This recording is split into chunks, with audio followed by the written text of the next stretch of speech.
He took my daughter's future, so I took everything he had. I never imagined I'd end up here, sitting in my car, watching the house of the man who ruined my daughter's life, a fire raging inside me that refused to go out. But here I was. Let me back up. My daughter Lily was a bright kid, 18, top of her class, scholarship offers rolling in. She was going places. That all changed the day she met Jason. He was charming, older, and she fell hard for him. At first I thought it was just a fling, something she'd grow out of, but it didn't take long for things to spiral. Jason was controlling, possessive, and manipulative. Lily withdrew from her friends, dropped out of school, and eventually she wasn't even allowed to visit me without his permission. He isolated her until she was a shell of the vibrant girl I once knew. The worst came when he convinced her to sign over her college fund, telling her they'd invest it for their future. He took every penny, $50,000, money I'd saved over years from skipped vacations, extra shifts, and sacrifices she didn't even know about. He drained it and vanished, leaving her heartbroken and broke. Lily was devastated. She spiraled into depression, blaming herself for everything. I tried to hold her together, but she was never the same. Jason took more than money. He took her future, and that's when I decided to take his. I spent weeks tracking him down. It wasn't hard, really. Men like him are cocky, careless. I found out he'd moved to a nearby city, started a new scam, and was already living off his latest victim's money. I didn't want to go to the cops. No, I wanted him to feel what we felt. So I came up with a plan. Jason fancied himself an investor, so I created a fake identity, Sarah, a recent widow with a large inheritance. I set up a meeting, acting like I was eager to grow my wealth. Jason fell for it instantly. Over the next few weeks, I fed him small deposits,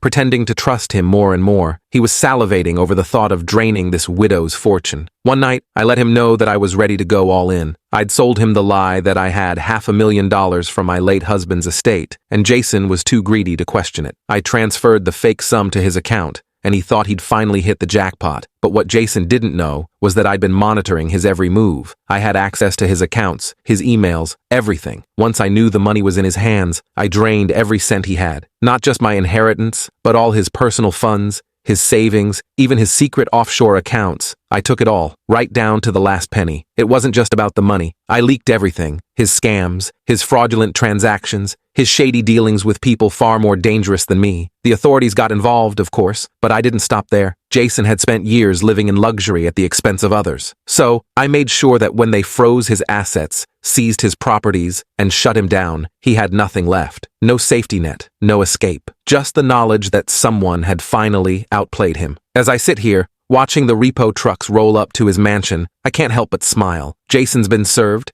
and soon, he'll be running from more than just the law. He took my daughter's future, so I took everything he had, and I'd do it all over again.